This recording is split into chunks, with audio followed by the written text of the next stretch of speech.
மலர வீட்டு வேலைக்காரிய நடத்திக்கிட்டு இருக்க லட்சுமிக்கு மதி சரியான பதிலடி கொடுத்தா நல்லா இருக்கும்னு நீங்க நினைச்சீங்கன்னா இந்த வீடியோக்கு ஒரு லைக் பண்ணுங்க. வாங்க வீடியோக்குள்ள போலாம். அண்ணி பிறந்த நாள் வாழ்த்துக்கள் அப்படின்னு சொல்லிட்டு சந்தோஷமா வீட்டுக்குள்ள வந்த ரேவதிய பார்த்ததும், ஏ ரேவதி, நீ எப்படிங்க?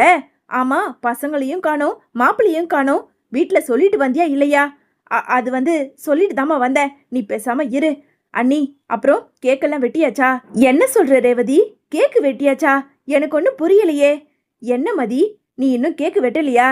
இல்ல, நீங்க வந்ததுக்கு அப்புறம் எல்லாரும் சேர்ந்து சந்தோஷமா ஒன்னா கேக்கு வெட்டலான்னு சொல்லிட்டு தான் ஆர்டர் பண்ணிருக்கேன். இதோ கேக்கு வந்துடுச்சு அப்படின்னு சொல்லிட்டு இங்க மதி வேக வேகமா வெளியே வந்த அந்த கேக்கையும் வாங்கிட்டு வந்து இங்க நடு ஹால்ல வச்சு எல்லாரும் சந்தோஷமா கேக்கு வெட்டிக்கிட்டு இருக்க.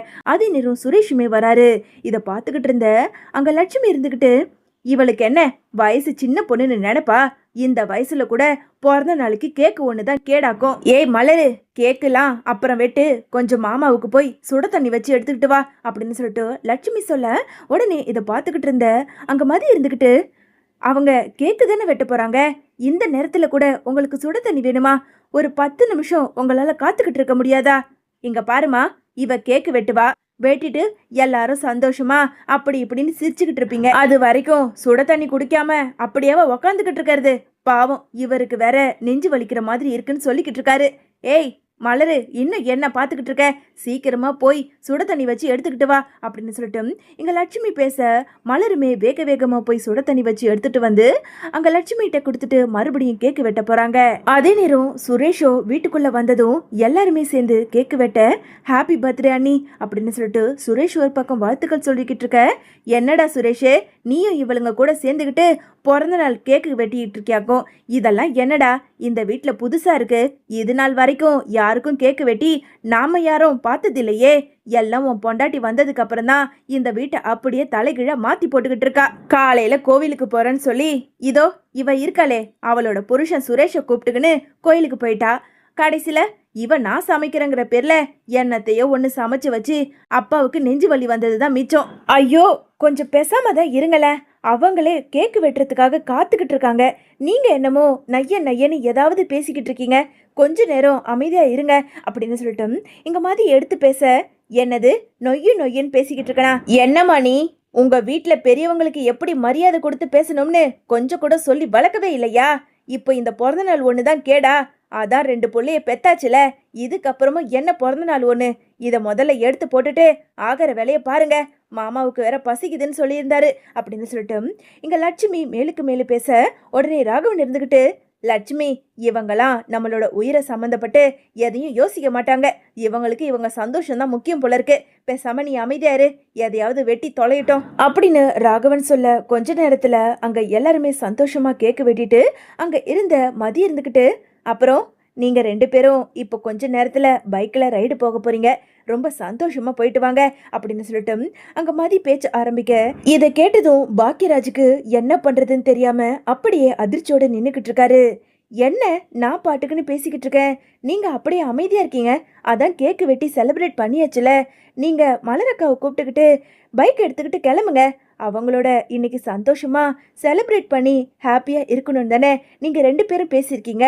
அதுவும் இல்லாம மலரக்காவோட கனவை நீங்க நினைவாக்கணும்னு சொல்லிக்கிட்டு இருந்தீங்களே. கிளம்புங்க, இங்க இருக்கவங்களுக்கு சாப்பாடு பரிமாறணும், அவ்வளவு தானே.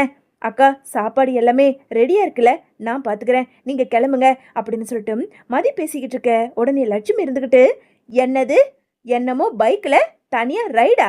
என்ன இது? என்னம்மா இது மலரே, இவ கூட சேர்ந்துக்கிட்டு வர வர உன்னோட ஆட்டமும் தாங்க முடியல அப்படின்னு லட்சுமி பேச, அங்க இருந்த ரேவதி இருந்துகிட்டு, அம்மா இப்போ என்னம்மா, அவங்களுக்கு கல்யாணமாகி உங்க 2 பேர் மாதிரி வயசு ஆயிடுச்சு. ஏதோ சின்னவங்க, அவங்களுக்கும் ஆசை கணவன் இருக்காதா? அவங்க 2 பேரும் ஆசைப்பட்ட மாதிரி சந்தோஷமா இருந்துட்டு வரட்டுமா? குழந்தைங்களை இன்னைக்கு கொஞ்ச நேரம் உன்னால பாத்துக்க முடியாதா அப்படின்னு சொல்லிட்டு ரேவதி பேச, ஆனாலும் இங்க என்ன நடந்தாலும் அங்க பாக்கியராஜோ என்ன பண்றது, என்ன பதில் சொல்றது நம்ம மலருக்குன்னு தெரியாம முழிச்சுக்கிட்டு இருக்கிறத இங்க மலர் பார்த்துட்டு, என்னங்க, எதுக்காக எதையும் யோசிச்சுக்கிட்டு இருக்கீங்க, நாம போகலாமா அப்படின்னு சொல்லிட்டு அங்க மலர் பேச, அது வந்து மலரு, என்னங்க, வண்டியை சர்வீஸுக்கு விட்டுருக்கேன்னு சொன்னீங்களே, வண்டி இன்னும் வரலையா?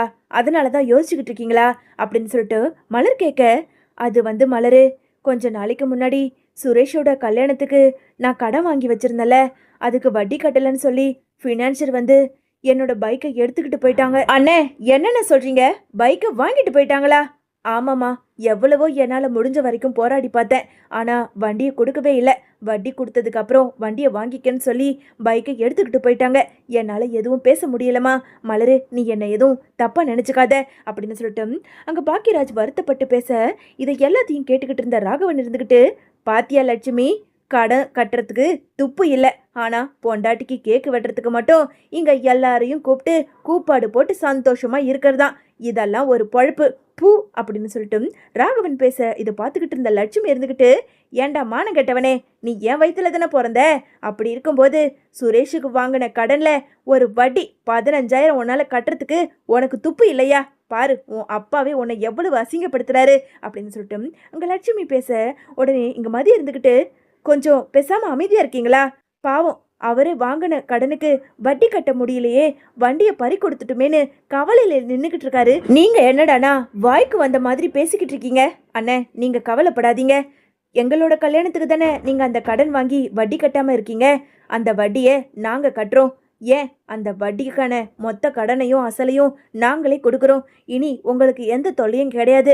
என்னங்க, நான் சொல்கிறது சரியா அப்படின்னு சொல்லிட்டு இங்கே மாதிரி சுரேஷை பார்த்து சொல்ல, இங்கே சுரேஷுக்கோ என்ன பண்ணுறதுன்னு தெரியாமல் அதிர்ச்சியாகி, ஏய், உங்ககிட்ட நான் சொன்னேனா அந்த கடனை நான் அடிக்கிறேன்னு சொன்னேனா? அதான் என் அண்ணனே அடிக்கிறேன்னு சொல்லிட்டான்ல.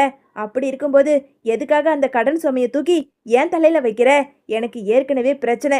இப்போதான் வேலைக்கே நான் போய்கிட்டு இருக்கேன். இந்த நேரத்தில் இந்த கடன் சுமையை என்னால் சுமக்க முடியாது அப்படின்னு சுரேஷ் ஒரு பக்கம் பேசிக்கிட்டு இருக்க, இதை பார்த்துக்கிட்டு இருந்த அங்கே ரேவதி இருந்துக்கிட்டு, அம்மா என்னம்மா இது? அப்பா, நீங்கள் தான் ஏற்கனவே ரிட்டையர்மெண்ட் ஆன பணம் உங்களோட பேங்க்கில் போட்டு வச்சுருக்கீங்களே, ஒன்று நீங்கள் அந்த கடன் அடிங்க. அப்படி இல்லைனா கடனுக்கான வட்டியாவது அண்ணன் கிட்ட கொடுத்தா அண்ணன் அந்த வட்டியை கொடுத்துட்டு மீட் எடுத்துட்டு வரும்ல.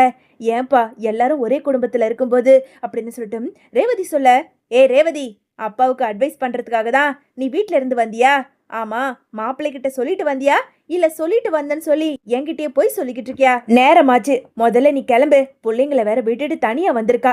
என்னமோ பிறந்த நாள் அது இதுன்னு சொல்லிட்டு எல்லாரும் போய் ஆகிற வேலையை பாருங்க அப்படின்னு லட்சுமி பேச, இதை கவனிச்ச அங்கே மதி இருந்துக்கிட்டு, ஒரு நிமிஷம் இருங்க அண்ணி, என்ன சொன்னீங்க? இவங்க கிட்ட ரிட்டையர்மெண்ட் ஆன பணம் இருக்கா? அப்படி இருக்கும்போது அந்த பணத்தை வச்சுக்கிட்டு எதுக்காக பாக்கியராஜ் அண்ணனை நீங்க அவ்வளவு பணத்தை கடன் வாங்குற அளவுக்கு விட்டீங்க? சொல்லுங்க. உங்க பையன் எஸ்ஐ. அப்படி இருக்கும்போது அவர்கிட்ட இல்லாத பணமா? பாவம், பேங்க்ல கூலிக்கு வேலை செய்யறாரு. அவரு போய் கடன் வாங்கி இந்த கல்யாணத்தை பண்ண சொல்லியிருக்கீங்க. அப்போ நீங்க உங்க மூத்த பிள்ளையையும் இளைய பிள்ளையையும் வேற வேற தராசுல வச்சு பார்த்துக்கிட்டு இருக்கீங்களா? சே, இப்படி இல்லாம இருப்பீங்க அப்படின்னு சொல்லிட்டு லட்சுமியையும் ராகவனையும் அங்க இருந்த மதி வெளுத்து வாங்க, இதை பார்த்துக்கிட்டு இருந்த லட்சுமி இருந்துக்கிட்டு, போதுமா ரேவதி, இதுக்காக தான் சொன்னேன். இங்க பாரு மதி, இந்த வீட்டுக்கு வந்தியா, சுரேஷை கல்யாணம் பண்ணியா, அமைதியா குடும்பத்தை நடத்தணுமா, போய்கிட்டே இருக்கணும். இந்த குடும்ப விஷயத்துல நீ கூட எதுவும் தலையிடாத. என் புருஷன் பணத்தை சேர்த்து வச்சிருக்காருனா அது ஊதாரிய செலவு பண்றதுக்கு கிடையாது. என் பொண்ணுக்கு நல்ல அந்தஸ்தா நல்ல மாப்பிள்ளையா பார்த்து கல்யாணம் பண்ணி வைக்கணும். உங்களை மாதிரி ஒண்ணுமே போடாமலாம் கல்யாணம் பண்ணி வைக்க மாட்டேன். நல்லா ஒரு 100 சவரன்ல போட்டு தான் என் பொண்ணை கல்யாணம் பண்ணி கொடுக்கணும்னு அவ்வளவு பணத்தையும் என் புருஷன் பேங்க்ல போட்டு சேர்த்து வச்சிருக்காரு. என்னமோ உங்களை மாதிரி வெட்டியாவா கல்யாணத்தை பண்ணி கொடுப்பாங்க? இங்க பாரு பாக்கியராஜே, சீக்கிரமா இந்த மாசம் சம்பளத்தை வாங்கி அந்த வட்டியை கொடுத்து வண்டியை மீக்க பாரு. அப்படி இல்லைன்னா அந்த கடங்காரங்கிட்ட ஏதாவது பதில் பேசு. என்னங்க நீங்க, அந்த வேலைக்கு போறதுக்கு கூட வரத்துக்கு கூட ஒரு பைக் வேணாவா? பாவம், அவர் கடன்ல எவ்வளவு சிக்கி இருக்காரு. நீங்க என்னமோ அசால்ட்டா பேசிக்கிட்டு இருக்கீங்க. சே, நீங்களாம் மனுஷங்க தானா அப்படின்னு சொல்லிட்டு மதி பேசிக்கிட்டு இருக்க, இதை பார்த்துக்கிட்டு இருந்த சுரேஷ் இருந்துக்கிட்டு, ஏய், நானும் என்னமோ பார்த்துக்கிட்டு இருக்கேன்.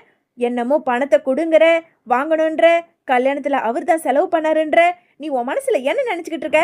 இந்த வீட்டுல என் அப்பாவும் அம்மாவும் என்ன முடிவு எடுக்கிறாங்களோ அதுபடிதான் எல்லாரும் கேட்டாகணும். என் அண்ணன் தானே எனக்கு கடன் வாங்கி கல்யாணத்தை பண்ணி வச்சது. அது என் அண்ணனோட கடமை.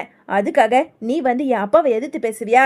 பேசாம வாயை முடிக்கிட்டு உள்ள போ அப்படின்னு சொல்லிட்டு இங்க சுரேஷ் அங்க மதியை பார்த்து ரொம்ப கோவத்தோட பேச, இங்க மதியோ அங்க பாக்கியராஜ் கிட்ட வந்து, அண்ணே, இந்த வீட்டுல இருக்க யாருமே உங்களுக்கு பணம் கொடுத்து உதவ போறதில்ல.